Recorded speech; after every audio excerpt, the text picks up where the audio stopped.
मोदी ਉਹਨੂੰ ਖੁਰਕ ਪਈ ਹੋਈ ਮੋਦੀ ਨੂੰ ਖੁਰਕ ਹਿੰਦੂ ਗਾਂ ਦਾ ਮੂਤਰ ਪੀਣ ਵਾਲਾ ਉਹ ਸਾਨੂੰ ਧਮਕੀਆਂ ਦਿੱਤੀ ਜਾ ਰਿਹਾ और उन्हें जाके अरबां को मंदिर बनवा लिया अरबां को हजरत मंदिर बनवा लिया उन्होंने पैसे का मंदिर बनवा लिया दसो असी पाकिस्तान की कीता 69 साल तो बाद अल्लाह के घर तो स्पीकर ला देते ये हिंदू का है जवाब सी जो तुसी उन्होंने जवाब दिता इधर कहता जी मैं ये दिवाली के साथ बड़ा प्यार है हम एक कौम है मैं कहो कमीनिया हम एक कौम नहीं है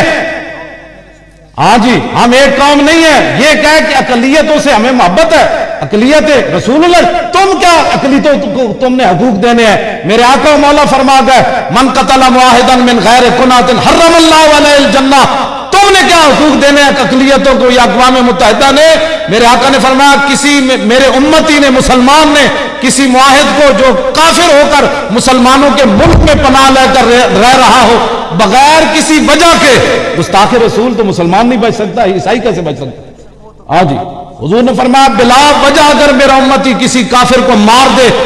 उनके मुल्क में वो रह रहा था इस वजह से कि वो काफिर था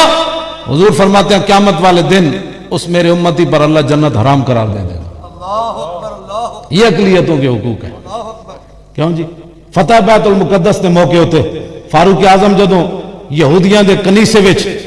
दौरा फरमा रहे सन ते नमाज असर का टाइम हो गया यहूदी मौलवियों ने यहूदी पीरा ने उन्होंने राहिबा ने तो उन्होंने किसी सीन ने उन्होंने क्या जनाब इत्थे नमाज पढ़ लो नमाज का टाइम हो गया फारूक आजम फरमान लगे मैं इत्थे नमाज नहीं पढ़नी तुम्हारे इबादत खाने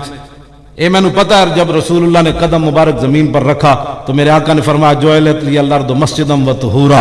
सारी जमीन मस्जिद ही बन गई तो पाक भी बन गई उमर को इस बात का इल्म जरूर है मैं इसलिए नहीं पढ़ रहा कि जगह पलीत है फरमाया उमर इसलिए यहां नमाज नहीं पढ़ेगा